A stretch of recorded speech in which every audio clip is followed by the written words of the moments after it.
It replaces the earlier relocation of brown work towards cheaper Asian countries such as garment industries, which were initially relocated in places like Korea, etc. But now Korea is up in the league, you know.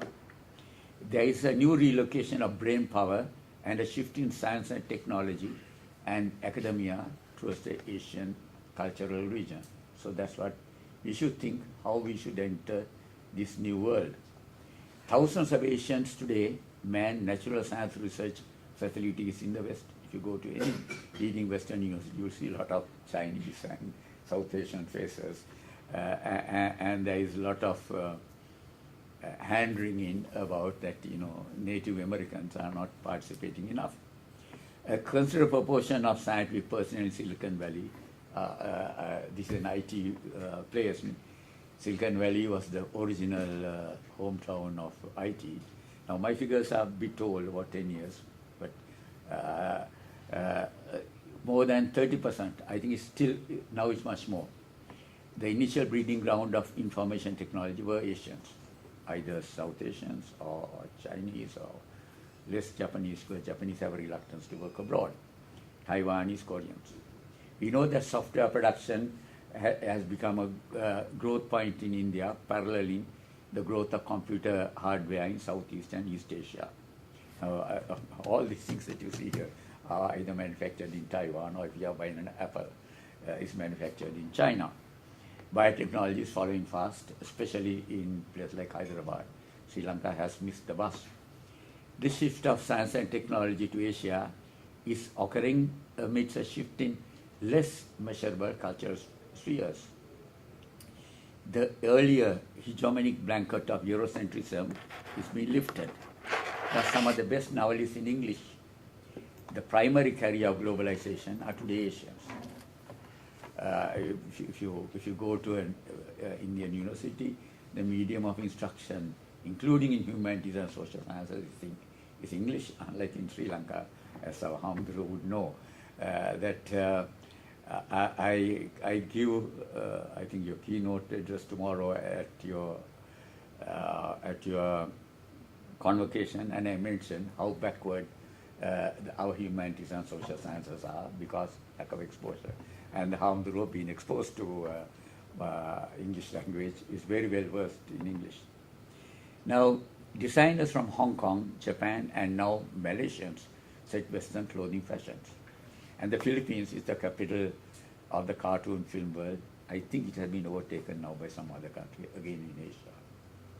So Asia's S&T output, which is related to total GNP, will soon rival that of the West, taken total. I don't want to go to percentage GDP figures, but some of you would know. Later we can go into those. This as measured in number of papers, scientific papers, in peer-reviewed journals, patents, workers in the S&T sectors, and possibly even in citation chains. As you know, the importance of a scientist is in having a long citation chain. I like to imagine that I have a reasonably long citation chain in my own very narrow field. The overall bulk of S&T output in Asia for the foreseeable future will be those of the West. But here I will explore possibilities for Asia's unique contributions. Over the last 30 years, there has been a movement in parts of the West, say, the two coasts of the US, in Britain, in Germany, and so on, and in Asia, primarily in India, but increasingly in, say, Singapore, which has now a sub-department working on this, and China, which has been rethinking Eurocentrism and preparing for Asia's world. Sri Lanka has not done so. Sri Lanka has some rubbish written in popular newspapers. My own work has been part of the new research project across the world. The given history of Western science, of which you made a point to say that your Western science, centers around key turning points which Western convention says constituted the trajectory that sciences took. The best means of looking at the new rethinking is to examine two seminal figures in global intellectual history, a father and son. Incidentally, talking of fathers and sons, I think you may have heard of Marco Polo. He came to Sri Lanka to get the truth relic. He was sent by the guy in the marauding guys near China. Now, he and his father, that's in the 11th century, maybe 12th, were the longest father and son traveled in the world. You want to know who the longest father and son traveled in the world before that? Was a man called Rachias, who, as Pliny the Elder, the Roman historian in the 1st century, visits the Roman emperor as part of a delegation of 4 ambassadors, and the Chinese and the Roman emperor, which you would know was a barbarian group, whose main sport was killing people and humans in the Colosseum. You have seen the Colosseum. He asked, where have you been? He said, else, apart from Rome. He said, on the way, I have been these places. And these have been described to be my other people in Sri Lanka. Then where else do you know of? He said, my father goes to China. So here was China, the largest empire in the East, and here was Rome, the largest empire in the West. And there was this family, probably from Anuradhapura, whose father and son had been going there. I can imagine they must be talking in the evenings, each boasting to other what they saw. So we have, we being an island are a global people. If you look at the genetic makeup of Sri Lankans, came out just last year, the Sinhalese have the largest genetic diversity. Namely, we have mated with every possible person who have been passing through. The Tamils have far less, being recent migrants.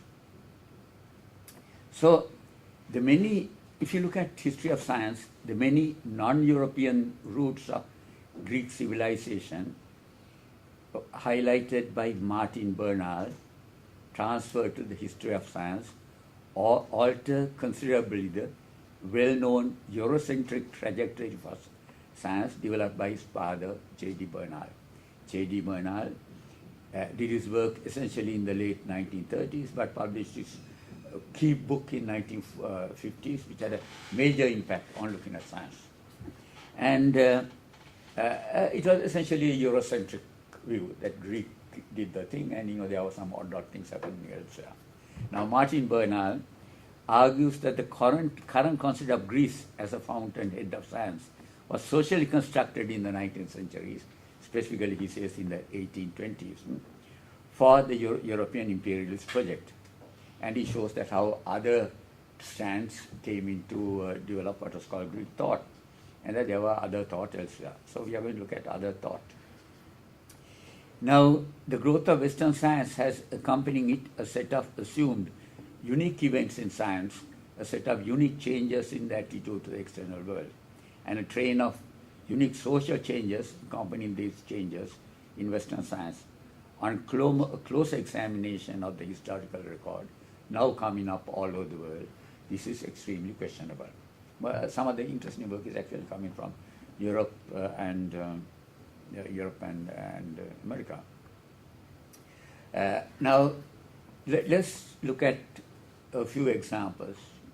We all know what the elements are, their periodic tables, etc. But it derives from an original classification called the elements, the 4 elements of the Greeks, which is attributed to a fellow originally called Empedocles, circa 5th century BC. And he had 4 elements, theory of matter, and 4 Emo theory. The 4 elements was earth, water, air, and fire. If I am going too fast or too slow, please shout or please throw a piece of chalk or ball of paper. Now, his theory has parallels in the earlier Asian, including the Buddhist Panchabhuta, concept of Prithvi, Up, Tejas, Vayu, and Akasa. Same thing, earth, water, heat, fire, air, and emptiness.